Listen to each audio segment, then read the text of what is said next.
আসসালামু আলাইকুম গাইস, আজকে আমি দেখাবো গরুর মাংসের বিরিয়ানি কিভাবে রান্না করতে হয়। আমি আসলে গরুর মাংসটা ম্যারিনেট করে রেখেছি। দেখেন এরকম 20 টাকার এক টক দই কাপ পাওয়া যায় বাজারে।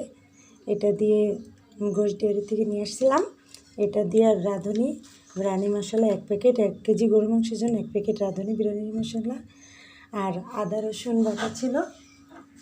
এই যে দেখুন আদা রসুন বাটা কিছুটা আমি চাউলের জন্য রেখে দিয়েছি। তো একে আমি 10 মিনিটের জন্য ম্যারিনেট করে ফ্রিজে রেখে দিয়েছিলাম। এখন আমি বের করছি। এই যে পেঁয়াজ কুচি নিয়েছি আমি 1 কেজি বিরিয়ানির জন্য 1 কেজি পেঁয়াজ লাগবে। এটাকে আমি অর্ধেক বেরেস্তা করে রাখবো আর অর্ধেক এই যে গরুর মাংসে আমি দিয়ে দিব। তো চলো, এই যে আমি কড়াতে আমি তেল দিয়েছি। এখানে আমি রান্না করতে পেঁয়াজগুলোর আগে ভেজে কিছুটা উঠিয়ে নিব আর কিছুটা মুরগির মাংসের জন্য রেখে দিব। আসলে গ্যাসটা কম দেখে আমি চুলায় রান্না করছি। তারপরে দেখিয়ে দিই যে আমার স্পেশাল রান্নাঘর, আমাদের ছোট্টখাট্টো দেখে নিতে পারেন। এই যে আর চুলার পাশে পানি গরম দিয়েছি চাউলের জন্য, আর এখন আমি পেঁয়াজগুলো ভেজে নিব। এটাকে আমি 5 মিনিট নাড়াচাড়া করবো, করলে বেরেস্তা রেডি হয়ে যাবে।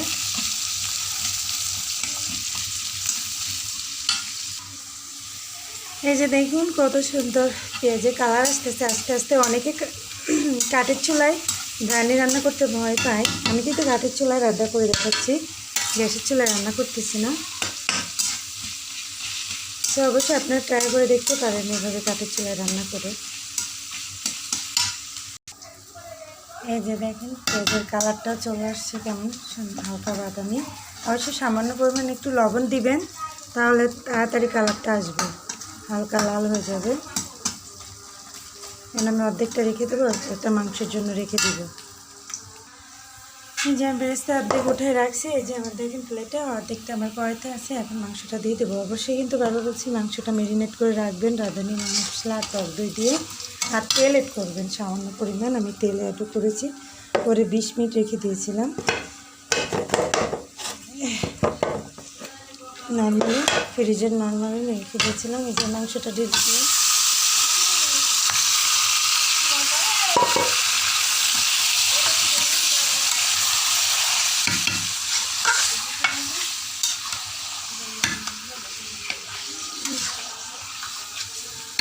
এতে কিন্তু হলুদ দিবেন না, হলুদটা অ্যাড করার দরকার নেই, আমি একটু লবণ দিব নিঃশ্বাস। এই যে লবণটা অ্যাড করে দিলাম, পরিমাণ মতো লবণ দিবেন। আসলে বিরিয়ানি করার জন্য আবার মাংসটা সুন্দর করে রান্না করাটা জরুরি।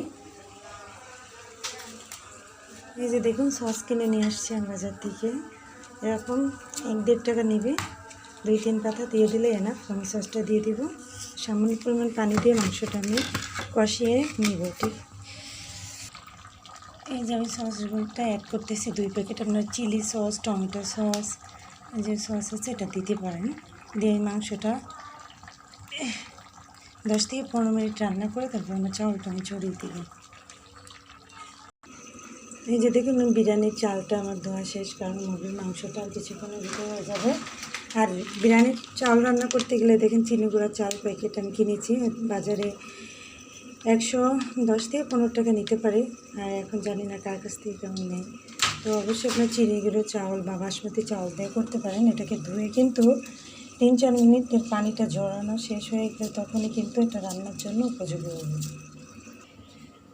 এই যে দেখুন আমি চালটাকে কিন্তু পানি ঝরাই নিয়েছি, দেখেন ঝুরঝুরে হয়ে গেছে কেমন, ঠিক এমন করে নেবেন। 4-5 মিনিটটা একটা সরা দিয়ে ঢেকে পানি ঝরাই নিলে যে পোলাও চালের পানিটা ঝরে যাবে। এই যে দেখেন আমার মাংসের কালারটা কত সুন্দর দেখা যাচ্ছে। আর 2 মিনিট কষানোর পরে আমি এটাকে নামিয়ে আমার চাউলটা বসাই দিব। দেখেন পানিটা শুকায় আসতেছে, আর একটু পানি শুকনো হলে আমি নামিয়ে দেবো। এই যে মাংসটাকে আমি নামিয়ে নিয়েছি, এখন বিরিয়ানির হাঁড়িটা দিয়ে দিচ্ছি। আর একবার বলি চাউলটা কিন্তু আপনাকে সুন্দর করে ভেজে নিতে হবে। চাউলটা যদি সুন্দর করে না ভাজেন তাহলে দলা দলা হয়ে যাবে। যেমন হাঁড়িটাকে আমি বসিয়ে দিয়েছি, এখন আমি চালটাকে ভেজে নিব। এই যে আদা রসুন একটু রাখছি, এটা আমি তেলে দিব, দিয়ে আগে নাড়াচাড়া করে তারপর চালটা দিব। এই যে দেখেন আমি তেল অ্যাড করতেছি পরিমাণ মতো, বেশি না। চালটা ভেজে নেব, দেখেন কতটুকু পরিমাণ দিচ্ছি। অবশ্যই তেলের সাথে একটু ডালডা অ্যাড করলে ভালো হয়, অবশ্যই ডালডা নাই জন্য এই পরিমাণ তেল দিয়েছি। এটা 1 থেকে 1.5 কেজি চালের জন্য এই পরিমাণ তেল। যদি 2 কেজি বা 2.5 কেজি চাল হয় তেলের পরিমাণ একটু বাড়াতে হবে। সাথে যদি ডালডা দেন তাহলে সমস্যা না। আসলে বিরিয়ানি রান্না করতে গেলে একটু মনোযোগ সহকারে সময় নিয়ে রান্না করতে হবে। দেখেন আমি এখানে আদাটা ভেজে নিয়েছি, 2 চামচ আদা বা 2 চামচ রসুন দিলেই হয়ে যাবে 1.5 কেজি চাউলের জন্য। আর আমি আগে চালটাকে ধুয়ে পানি ঝরিয়ে রেখেছি, একটু লাল হলে চালটা দিয়ে দিব। এই যে দেখুন আমি চালটা ভাজছি 3 মিনিট ধরে। চালের রং সাদা থেকে হালকা যে লালচে কালার হবে। আমি পাতা অ্যাড করেছি কারি পাতা, আপনারা এই পাতাটা দিলেও চলবে, না দিলেও চলবে, সমস্যা নাই। এবার আমি পাশে দেখেন এক্সট্রা গরম পানি করতে দিয়েছি, এটা কিন্তু ঠান্ডা পানি দিলে চলবে না। আমি A to Z দেখা থেকে হয়তো ভিডিওটা বড় হয়ে যাচ্ছে, কিন্তু অবশ্যই আপনারা এটা শিখতে পারবেন। এই জন্য আপনাকে A to Z সুন্দর করে দেখাতে গিয়ে একটু সময়টা বেশি লাগছে। এখন এই গরম মশলা, তেজপাতা, এলাচ, দারচিনি, গোলমরিচ, লবঙ্গ দিচ্ছি আমরা।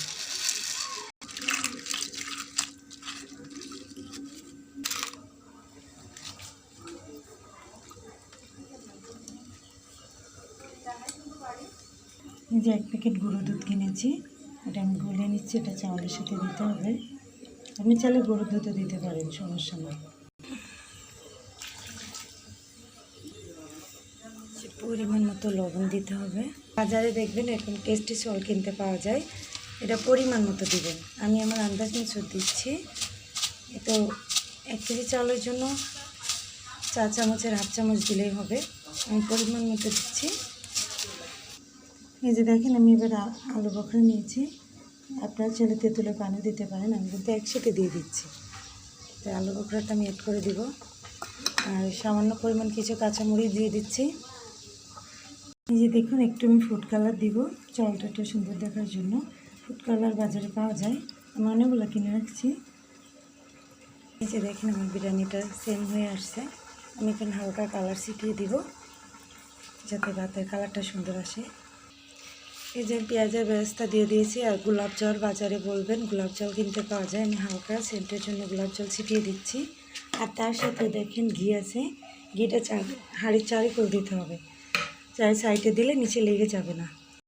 গরমের সময় তো ওই জন্য ঘিটা একটু পানি পানি হয়ে গেছে, শীতের সময় হলে ঘিটা ঘন থাকে, ওই জন্য চামচ দিয়ে নিচ্ছি আমি। তো ভাতের ছায়া হাঁড়ির ছাইটা দিতে হবে। এই যে দেখেন এইভাবে কানটা ধরে এইভাবে আর এই সাইড দিয়ে এভাবে দিতে হবে। যে আমার রান্না শেষ কমপ্লিট, ঢেকে দিয়েছি। 5 মিনিট পর আমি একে নামিয়ে দিব। তো অবশ্যই শেয়ার কমেন্ট করে জানাবেন আমার রান্নাটা কেমন হয়েছে। আল্লাহ হাফেজ।